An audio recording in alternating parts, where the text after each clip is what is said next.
हिमाचल प्रदेश विधानसभा की मानसून सत्र के 5वें दिन की बैठक की शुरुआत 2 बजे विपक्ष के हंगामे के साथ शुरू हुई।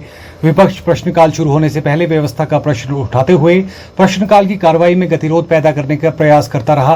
विपक्ष के सदस्य विपिन सिंह परमार बार बार अपनी बात रखने का प्रयास करने लगे, लेकिन उन्हें स्पीकर ने अनुमति नहीं दी। विधानसभा अध्यक्ष कुलदीप सिंह पठानिया ने सदन की कार्रवाई को आगे बढ़ाते हुए सीधे प्रश्नकाल शुरू कर दिया। इसके बाद सत्ता पक्ष के विधायक विपक्ष के हंगामे के बीच मंत्रियों से प्रश्न करते रहे। विधानसभा अध्यक्ष ने भाजपा विधायकों के प्रश्नकाल में भाग नहीं लेने पर उन्हें गैर हाजिर मानते हुए सदन की कार्रवाई को आगे बढ़ाया। करीब 2:15 बजे विपक्ष ने नारेबाजी करते हुए सदन से वॉकआउट कर दिया। इसके बाद प्रश्नकाल विपक्ष की गैर हाजिरी में ही चलता रहा। वॉकआउट के बाद मीडिया से बात करते हुए नेता प्रतिपक्ष जयराम ठाकुर ने कहा कि भाजपा विधायक दल की बैठक में फैसला लेने के बाद विधानसभा सचिव को नियम 274 के तहत विधानसभा अध्यक्ष को पद से हटाने का प्रस्ताव दिया गया था। उन्होंने कहा कि नियम के अनुसार जब इस तरह का प्रस्ताव दिया जाता है तो विधानसभा अध्यक्ष स्वयं सदन की कार्रवाई का संचालन नहीं करते हैं, आसन छोड़ देते हैं, लेकिन ऐसा नहीं हुआ। उन्होंने कहा कि इस सदन में विपक्ष को बोलने की अनुमति नहीं दी गई। आज भारतीय जनता पार्टी विधायक दल की बैठक में एक फैसला लिया कि अगर विधानसभा के अध्यक्ष विधानसभा की कार्यवाही में विपक्ष को तरजीह नहीं देंगे, उनकी बात नहीं सुनी जाएगी,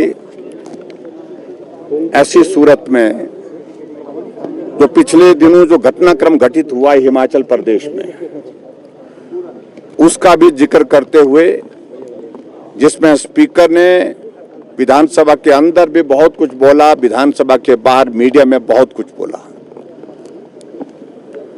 उन सारी बातों का संज्ञान लेते हुए सचिव विधानसभा को एक रेजोल्यूशन देना चाहिए, resolution for removal of speaker from the post, और नियम 274 के अंतर्गत हमने ये आज रेजोल्यूशन दिया।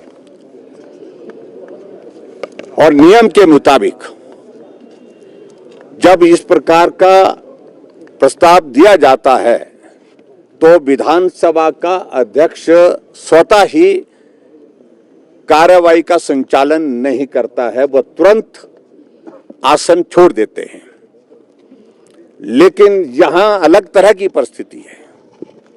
विधानसभा के अध्यक्ष अपने आप को कानून से भी ऊपर मानते हैं, नियम से भी ऊपर मानते हैं, और ज्ञान के मामले में तो अपने आप को ऐसा मानते हैं कि दुनिया में इनके ज्ञान के बराबर ज्ञान किसी को है ही नहीं। जब आज पूर्व में विधानसभा के अध्यक्ष रहे हमारे वरिष्ठ साथी श्री विपिन सिंह परमार जी ने नियमों का हवाला देते हुए विधानसभा अध्यक्ष के समक्ष अपनी बात कहने की कोशिश की तो उनको बोलने की इजाजत नहीं दी गई। हमने कहा था कि आप हमारी बात तो सुनिए,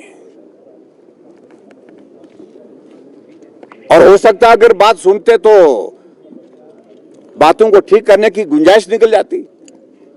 लेकिन विधानसभा अध्यक्ष का जिस तरह का एरोगेंस, जिस तरह का घमंड, जिस शब्द का मैं इस्तेमाल कर रहा हूं, ये उपयुक्त है उनके लिए, मुझे लगता है उनके दिमाग में है। ना विधानसभा के किसी सदस्य को बोलने के लिए दिया मौका विपक्ष की ओर से, और ना हमको मौका दिया गया। हमारे मुख्यमंत्री जी आंकड़ों को प्रस्तुत करते हैं, उससे प्रदेश नहीं चल सकता है। आपकी राजनीति चल सकती है थोड़े वक्त के लिए, लंबे समय तक वो भी नहीं चल सकती है, लेकिन झूठ बोल करके प्रदेश को नहीं चला सकते हैं। अगर आर्थिक संकट नहीं है तो हिमाचल प्रदेश में कर्मचारियों की सैलरी और पेंशन क्यों नहीं मिली, ये आज हमने नियम 67 के अंतर्गत चर्चा करने की कोशिश के लिए जो है नोटिस दिया था। ना एक नोटिस स्वीकार हुआ और ना दूसरे नोटिस पर। तो इसका मतलब है सरकार जो है विपक्ष को सुनना ही नहीं चाहती है। प्रदेश के हालात को, जो आर्थिक संकट पैदा हुआ, उस हालात पर गंभीर ही नहीं है। विपक्ष का जिम्मा बनता है, एक जिम्मेवार विपक्ष के नाते जब इस तरह के हालात बनते हैं, इस तरह की परिस्थिति आती है, उस परिस्थिति में जब हाउस इन प्रोग्रेस है तो तुरंत उस पर चर्चा होनी चाहिए। तो चर्चा नहीं दी गई और इसलिए हम हाउस से वॉकआउट करके आए।